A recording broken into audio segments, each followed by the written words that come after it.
Добрый день, шановное господарство. С вами канал «Свобода Премиум». Я, Юрий Дракохруст. А таксама удзельнікі нашай сённяшняй перадачы – гэта палітолог, экспертка Беларускага інстытуту стратэгічных даследаванняў Кацярына Шмаціна. Кацярына, добрый день. Добрый день. И палітычны аналітык Віталь Цыганкоў. Віталь, прывітай. Прывітанне. Тэма гэта новая палітыка ўладаў у дачыненні да палітвязняў. Усё больш паступае інфармацыя пра тое, што палітвязням, прычым як тым, якія ўжо адбываюць судовыя прысуды, так і тым, якія знаходзяцца пад следствам, якія арыштаваныя, ім всім паступае прапанова аб тым, каб яны напісалі памілаванне на імя Александра Лукашенка. Прычым цікава, што да іх звяртаюцца нібыта прадстаўнікі Чырвонага крыжу, хаця беларускі Чырвоны крыж ужо зняпраўдзіў гэта. Ну, тым не менш, вот гэта ўжо некалькі такіх выпадкаў, так што можна казаць пра нейкую тэндэнцыю. Кацярына, на ваш погляд, чым гэта тлумачыцца? Ну, як бы это некі ўнутраны працэс у сістэме, што як бы яны хочуць паставіць пэўную кропку, ці гэта вынік ціску эканамічных санкцыяў і палітычных санкцыяў таксама? Я думаю, што гэта можа быць адным з шляхоў пошуку выйсця для Лукашенка з бягучага крызісу на фоне драматычна нізкіх і вельмі значна пагоршыўшыхся адносінаў з Захадам і таго, што Лукашенка рабіў у папярэднія гады, калі спрабаваў набіраць палітвязняў, пасля іх адпускаў. Адзінае пытанне, што зараз узровень крызіса ў Беларусі настолькі глыбокі, што наўрад ці Захад прыме зноў гэтую спробу лібералізацыі. І тут цікава яшчэ падумаць пра расійскі фактар у тым сэнсе, што набліжаюцца перамовы Байдена і Пуціна, і таксама ёсць шмат спекуляцый наконт ролі Расіі ў бягучым крызісе, ці паспрабуе Кремль у нейкі момант паспрыяць сыходу Лукашэнкі і паспрабаваць знайсці нейкую больш кампрамісную фігуру замест Лукашэнкі. І ці будуць такога кшталту размовы весціся таксама падчас сустрэчы з Байденам.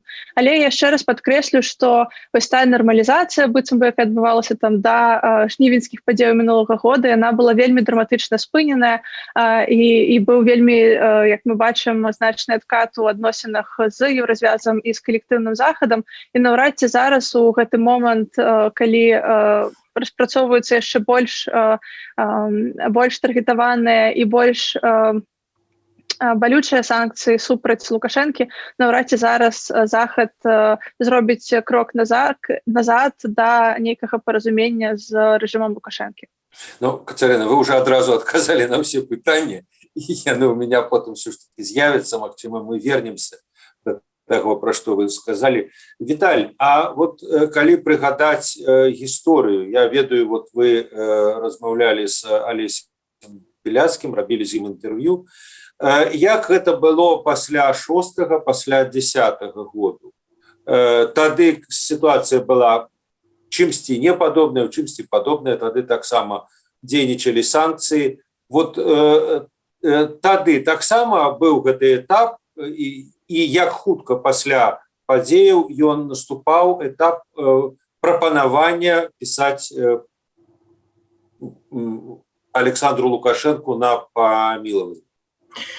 Ну, сапраўды, у гэтым, што адбываецца, што вы спыталі ў Кацярыны, ёсць некалькі аспектаў, самы важны замежна-палітычны, таму пра яго пазней, а я б згадал яшчэ два, можа быць, па ўзрастанню. Вот першы не самы важны, но тым не менш ён істотны, гэта тое, пра што кажуць многія праваабаронцы, раней казалі, гэта пра тое, што проста, ну, кажучы простай мовай, перапоўнены калоніі, турмы і перапоўнены палітычнымі, а гэта все незвычайна для беларускай пенітэнцыярнай сістэмы, да сістэмы пакаранняў, у тым сэнсе і што гэта людзі незвычайныя, яны больш прынцыповыя, яны да іх большая грамадская увага, да іх большая увага прэсы, да іх яны больш умеюць, ну скажем, спрабуюць абараняць свае правы, таму гэта вялікі стрэс для сістэмы наяўнасць такой колькасці палітычных вязняў. Нагадаем, зараз іх там прызнаны 460, некалькі сотні ўжо як мінімум апынуліся ў калоніях за кратамі. І гэта раз, другое, ну, просто перапоўненасці менавіта палітычнымі. Гэта вот такі аспект чыста тэхнічны. Другі аспект унутрыпалітычны.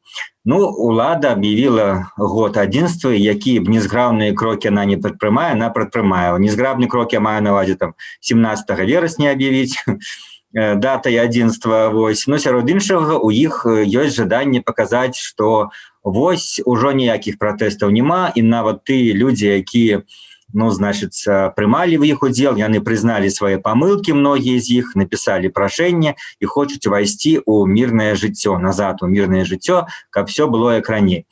Вот гэты матыў, конечно, улада і прапаганда хочуць менавіта выкарыстаць, вот вызваляючы палітвязняў, ну, будзем, так сказать, гаварыць пра это як то, што это магчыма адбудзецца. Дарэчы, наконт таго, што менавіта там на імя Лукашэнкі, то гэта зусім так не выглядае. Калі вы жа распыталі пра вопыт, сапраўды былі артыкулы, і палітвязні узгадывалі, што часта гэта форма вельмі адвольная. Некаторыя просто пісалі «прашу мяне паміласць» без всякого узгадывання там Лукашэнкі.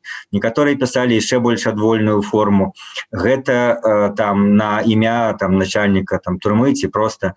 Гэта зусім не абавязкова менавіта вось узгадванне гэтага прозвішча. Не ведаем, як будзе на гэты раз, але тады, ну, пасля падзеяў 19 снежня 10 года, калі быў тагачасны разгром плошчы, калі за адзін дзень затрымалі сотні людзей і в тым ліку большасць кандыдатаў прэзідэнты, то вызваляць, то Захад даволі хутка тады рэагаваў.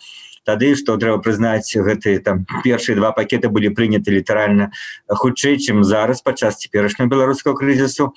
І ўлада пачала вызваляць ужо ў 11 годзе. Вось людзей, якія пісалі, некаторых пазней у 12-м, ну, а некаторыя адсядзелі не то, што па поўнай, но Статкевіч, які не падпісаў ніякія там прашэнні пра памілаванне, выйшаў у 15-м годзе, калі ўжо ўлады пачаўся такі стабільны этап лібералізацыі адносінаў з Захадам, геапалітычнага разварота пасля Крыму, і тады ўжо выпусцілі Статкевіча, які адразу ж там пасля вызвалення арганізаваў мітынг на вуліцах, цэнтральных вуліцах Менска, літаральна праз пару тыдняў пасля свайго вызвалення, не падпісаўшы ніякага прашэння.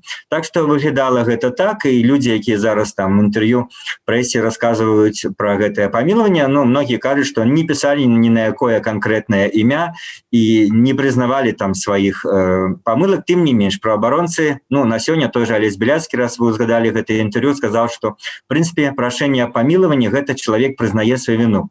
Ён, той же Беляцкі, як і іншыя, як Статкевіч, не падпісваў ніякого прашэння, пастаянна падкрэсліваючы, што ён асуджаны несправедліва і што далей, ну, адкрывае магчымасць гэты несправедлівы прысуд аскаржваць і патрабаваць рэабілітацыі, патрабаваць кампенсацыі. Вось я юрыдычна не магу дакладна зараз сказаць, калі чалавек піша прашэнне, і значыць, што ён прызнае нейкі свой прысуд, ці азначае гэта, што ён далей можа нешта не патрабаваць, але гэта тэхнічны бок. Палітычны бок, безумоўна, як зараз большасць людзей в сацыяльных сетках так это ацэньваюць, што все павінны, ну, асабліва людзі, якія не выглядаюць палітычнымі лідарамі, не з'яўляюцца імі, не думаюць пра сваю палітычную кар'еру, якія проста выйшлі на пратэсты і цяпер патрапілі за краты, ну, што ім губляць, яны павінны пісаць такія прашэнні. Вот такая агульная думка. Ну, разам з тым, вот я, напрыклад, скажу одну, пагаджаюсь, безумоўна, што это канкрэтны лёс кожнага чалавека, і ён ведае канкрэтна абставіны, но разам з тым, мне здаецца, калі ўлада ўжо вымушана взять такі накірунак, то можа атрымацца так, што хто напіша прашэнне, будзе вызвален па прашэнню, а хто не напіша, можа быць вызвалены па амністыі, а это уже не божья ласка, это уже просто закон, і чалавек нічога не прасіл, не прызнаваў свой прысуд, а выйшаў па амністыі, якую ўлады магчыма аб'явіць там на 3 ліпеня, магчыма, захочуць вызваліць всіх, не только тых, хто падпісаў прашэнне. Так што магчыма такі паварот. Чалавек все-таки проявіў некую, ну, скажем, моральную, ну, як бы сказать, не слабость, компромисс, а другие не проявил, а вышли, в принципе, однолькова и приблизно в один час. Может быть, такие аспекты. Кацярына, а як вы ставіцеся да вось этой дылемы, да гэтай прапановы, якая гучыць, што, ну, калі чалавек не там лідар, то і хай сабе бы, можа, і падпісаў. І напісаў, хаця прашу памілаваць. Бо Віталь сказаў пра адзін варыянт, што той, хто падаст на памілаванне, таго вызваляць, а астатніх па амністыі, але ёсць такі варыянт, што тых, хто пададуць на памілаванне, тых вызваляць, а астатнія будуць сидзець. І пры тых тэрмінах, якія дадзены, а вы ведаеце, там і па 5, і па 6, і па 7 гадоў.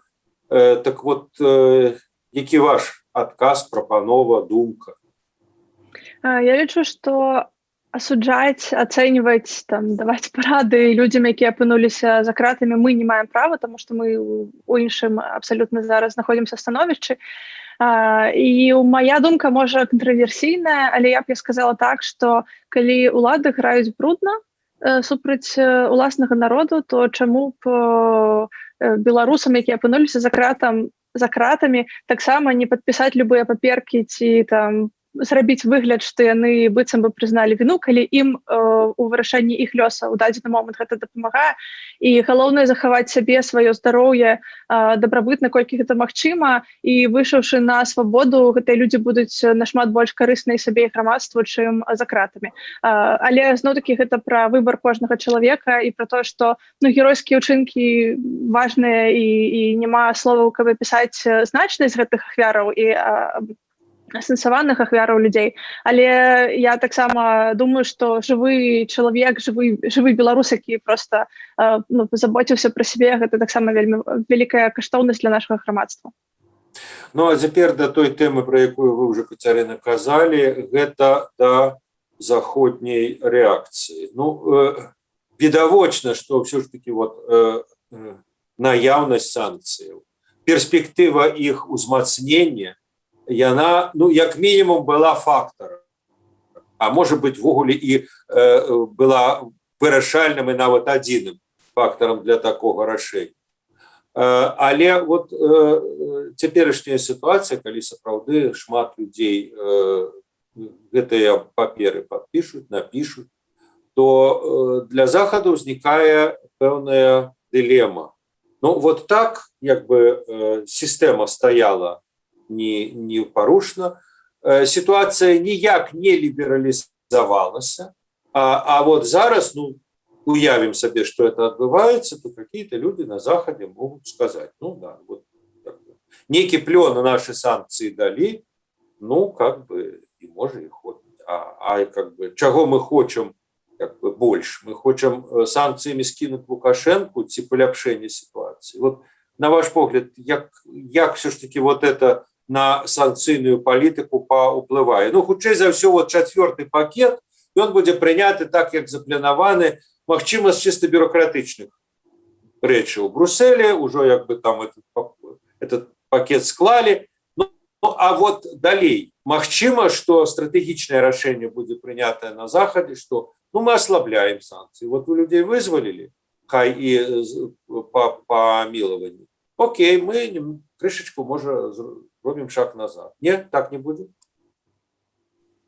Такі варыянт магчымы, і ён вельмі непажаданы для Беларусі, для беларускай дэмакратычнай супольнасці. Але я думаю, што зараз узровень глыбіня крызіса у Беларусі настолькі вялікая, што ўсё складаней будзе Захаду сказаць, што гэта сапраўды адбылася чарговая лібералізацыя. І таксама я думаю пра то, што дэмакратычныя сілы, якія зараз знаходзяцца ў выгнанні, яны дастаткова ціснуць на Бруссель і на калектыўны Захад у тым, каб падкрэсліваць, што з афіцыйным Менскам, з рэжымам Лукашэнкі ўсё ж такі нельга мець справу. Таму што за апошнія 26 гадоў ўжо можна скласці такі мануал, ужо такі падручнік, як мець справы з аўтарытарным лідарам і паддавацца на яго быццам бы аргументы пра лібералізацыю, пасля гэта ўсё лібералізацыя будзе дзейсная да наступных выбараў і да наступных рэпрэсіяў. І зараз, калі мы маем не толькі некалькі там нават соцень затрыманняў, як там у 10-11 годзе, а калі мы маем смерці і некалькі соцень як мінімум уже пацверджаных свидетельств про катаванні, не кажучы ўжо пра там смерці і так далей, то зараз захаду будзе вельмі складана, будзе складана з боку Лукашэнкі, будзе складана даказаць, што гэты зноў Лукашэнку можна давяраць. І тут іншы яшчэ аспект, гэта то, як Лукашэнка спрабуе прадаць ідэю канстытуцыйнай рэформы, якую ён як бы міжнароднай, так бы мовіць, супольнасці зацікаўлены ў падзеях у Беларусі, як гэта ідэя развіваецца, прынамсі апошнімі месяцамі, калі спрабуюць зноў-такі прадаць заходнім decision-мейкерам, што канстытуцыйная рэформа гэта быццам бы выхад з крызісу, ён адбываецца з удзелам дэмакратычных сілаў. І тут варта прыгадаць там кейс Воскресенскага і іншых палітвязняў, якіх спрабавалі зламаць іх волю, і ў некаторых сапраўды прымусілі гэтых людзей гуляць быццам бы на баку ўладаў і ствараць гэтую карцінку, што сапраўды адбываецца нейкі нацыянальны дыялог. Віталь, і ваш адказ, ваш прагноз. Захад можа як бы зрабіць, скажем, крок ці некалькі крокаў назад. Скажем, там авіасанкцыі, яны, зразумела, будуць захоўвацца даволі доўга, прынамсі доўга. Бо як бы тут сітуацыя ніяк не вырашылась. А што тычыцца палітвязняў, это заўсёды быў крытэр. Ёсць палітвязні, значит, тада санкцыі. Калі іх няма, ці іх робіцца менш, магчыма, што санкцыі будуць мяняцца. Ці ўсё ж таки так, як сказала, што санкцыі будуць захоўвацца, можа быць нават нарастаць, але як бы тада мэта санкцый. Я, может быть, на жаль, не настолько однозначны в гэтым пытанні, не настолько однозначно оптимистичны, бо я лічу, што сапраўды перед заходнімі палітыкамі такія дзеянні афіцыйнага Менску паставіць даволі сур'ёзную дылему. Вось збіраецца саміт там в канцы чэрвеня ці калі, в тым ліку вырашаць беларускае пытанне, в тым ліку прымаць просто гэты самы 4-й пакет, якого, может быть, до апошняго моманту, як показалі ранейшыя падзеі, канкрэтныя кропкі будуць вызначацца в апошнія дні. Там гэта так уже бывало, калі хтосьці вылетаў з гэтых санкцыяў, хтосьці раптам оказывался в падрыхтаваным дакуменце, нейкае беларускае прозвішча альбо беларуская фірма раптам знікала пад дзеяннем лабістаў некаторых. І вось Лукашенко вызваляе там першую сотню палітвязняў і умоўна кажам ведомства МАКе гаворыць там па ўсіх каналах афіцыйных, неафіцыйных, і глядзіце, мы ж вось ідзем вам насустрач. А што вы нам насустрач? Мы працягваем руку, а вы нам што, пакладзеце ў яе камень? І гэта логіка, скажем, просто міжнароднай палітыкі, што крок за крокам. І в адказ Захад скажа: нет, мы з вами уже нічога не будзем ніколі гаварыць. Вы кажаце, Юрый, якая мэта? Адкажа, а наша мэта вас зрынуць просто паколькі вы рэжым нечалавечы, аўтарытарны і пагражаеце не толькі беларусам, альбо Еўропе. Так адказваць, это, конечно, можа быць, всім хацелось бы, але ці будзе гэта вот такі незломны такі адказ увесь час, калі Беларусь зноў будзе рабіць нейкія крокі зноў-такі па, скажем, аслабленню і даказваць: гляньце, мы ж робім нешта, рабіце і вы нешта в адказ. Это ж законы міжнароднай палітыкі, законы добрасуседства, а то іначе, знаете, мы можем на все плюнуть і зноў сажаць яшчэ больш і яшчэ горш. Вось такая пагроза. Так что все-таки, я покидаю больший процент на то, что сказала Катерина, что все-таки Захад застанется дастаткова трывалым и будет казаць наши санкции не тому, каб гандляваць палітвязнями, а тому, каб выканаліся асноўныя патрабаванні беларускага народа. Это новые выборы, это спыненне ввогуле рэпрэсій, а не вызваленне тых, хто пасадзілі, а потым браць новых. Вот такі павінен быць адказ. але тое, што вот, могуць гэтыя санкцыі пад уплывам такіх дзеянняў афіцыйнага Менску нейкім чынам так непрыкметна аслаблюць, зноў-такі нейкія лабісты выкінуць нейкае прадпрыемства альбо прозвішча, я, улічваючы проста весь ранейшы вопыт, пакідаю, што гэта магчыма. Заважце, Светлана Ціхановская в інтэрв'ю «Свабодзе» сказала, што пасля снежня-студзеня даволі цяжка было прабіцца з беларускім пытаннем. Па-першае, оно аслабла, па-другое, нейкія далейшыя ўзмацнення пазіцыі санкцый не было відаць. І вось все памяняла сітуацыя з самалётам. Зараз на хвале это, канешне. Але такая сітуацыя з самалётам можа месяц, два, три працягвацца інерцыя дае, а потым можа зноў наступіць такая, умоўна скажем, тягучка и такое некая, скажем, ситуация довольно стабильная, якая была вот осень, зимой, на что скардзілась Тихановская, что пэўны момент интерес до Беларуси ослаб и магчымасці пробивать свои прапановы решения таксама были не самые спрыяльныя. И нарэшце, хотя, может быть, з гэтага і трэба пачынаць, рэакцыя беларускага грамадства, магчымая прагназуемая рэакцыя, калі сапраўды шмат людзей, допустим, шмат палітвязняў скарыстаюцца гэтай магчымасцю. Гэта будзе спрынята як ўсё ж такі як-ніяк паказнік слабасці Лукашэнка, ці пэўнай, может быть, разумнасці, гнуткасці, ўлада ўсё ж такі ўжо не зусім вар'яцкая. То есть улада слабая і таму ёсць нагода, напрыклад, ціснуць, ці улада, скажем, ўсё ж такі прыкметы розуму паказвае, гнуткасці, і таму, маўляў, не трэба на яе ціснуць, можа быць, з ёй пра штосьці можна дамовіцца. Віталь, так ці так? Вось я, дарэчы, з зацікаўленасцю, просто задавальнення пагляджу, як умоўная вся прапаганда будзе перабывацца, то, што я калісьці пра іх пісаў, што трэба Россия была кукловодом, да, Россия кукловод. Тут оказался Захад ворогом, будет Захад ворогом. Сажают добро, выпускают еще лепш. Як они будут оправдывать то, что выпускать это мудрое и гуманное решение белорусского кіраўніцтва, ты ж умоўныя азарёнкі, якія с веревкой на экране говорили, что мало их сажают и больше их треба. Зараз буду говорить про то, як это добро, что улада решила их выпускать. Это, конечно, пропаганда уплывает, глядзіць 15-20% белорусского насельніцтва, показывает социология. Мне здаецца, что на той процент на сёння ён умовно, скажем, 45-50, абсолютно твердых неприхильников, противников Лукашенки. Это поплывае менавіта таким рэчышчы, что улада, да, под уплывом санкций ослабла, не то, что ослабла, а показала, что она не может рабіць все, что хочет. Она отступила, и она начала вызволять. Все-таки, значит, некая международная солидарность дзейнічае, санкции дзейнічаюць, и трэба в этом сенсе нарощивать менавіта ціск.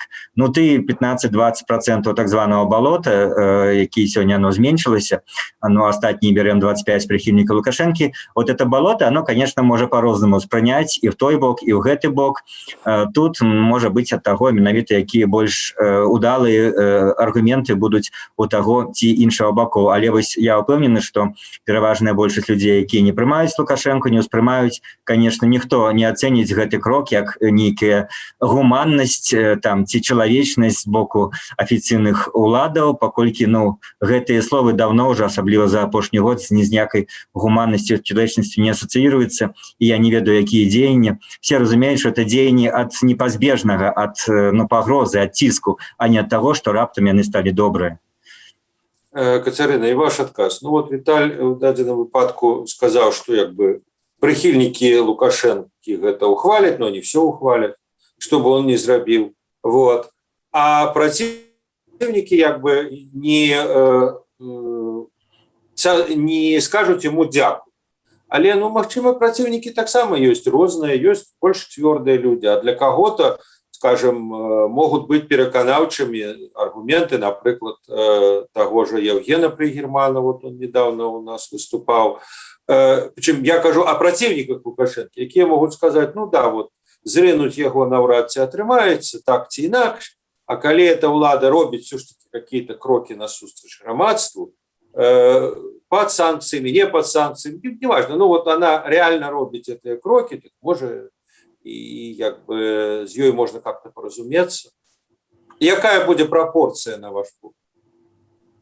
Ну, пра стаўленне да дзеянняў Лукашэнкі, пра ідэю або ілюзію, што з ім можна дамовіцца.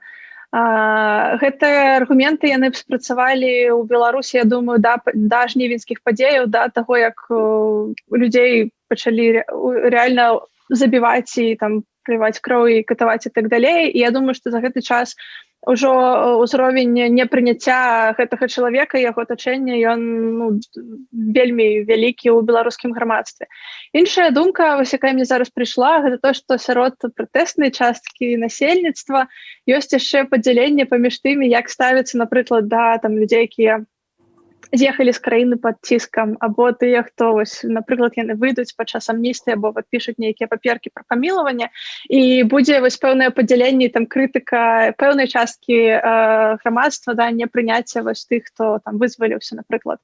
І я яшчэ думаю пра тое, што окей, Лукашенко зможа, допустим, выпусціць вось зняволеных і атрымаць нейкую палёгку там рэакцыю з боку захада, але што замінае беларусам зноў сабрацца на пратэсты, тому што наўрад ці пратэсныя настроі сышлі кудысьці, яны хутчэй так крыху існуюць падпольна і чакаюць свайго часу на выражэнне незадаволенасці там або праз пратэсты, або іншымі чынамі выражэнне незадаволенасці бягучай сітуацыі. І тады, калі беларусы зноў збяруцца на нейкія там акцыі, не ведаю, ці маштабныя пратэсты, альбо нейкім іншым чынам будуць зноў шатаць рэжым, да, то як рэжым зможа на гэта рэагаваць? Яны хутчэй за ўсё зноў будуць ужываць сілу і пакажуць такім чынам свае, чаго варта іх там абяцанні пра лібералізацыю. Добра, дзякуй вялікі, Віталь, дзякуй вялікі, Кацярына. Урэшце рэшт, мы у дадзеным выпадку аналізавалі толькі як бы пачатак, толькі такой, скажем так, намёк на нейкую тэндэнцыю. Так што я думаю, што мы яшчэ будзем не раз абмяркоўваць гэтую тэму, і нашы гледачы могуць сачыць за гэтымі абмеркаваннямі і за хадой падзеі на YouTube-канале «Свабода Прэміум» і в Тэлеграме «Свабода». Дзякуй, всяго найлепшага. Шчасліва.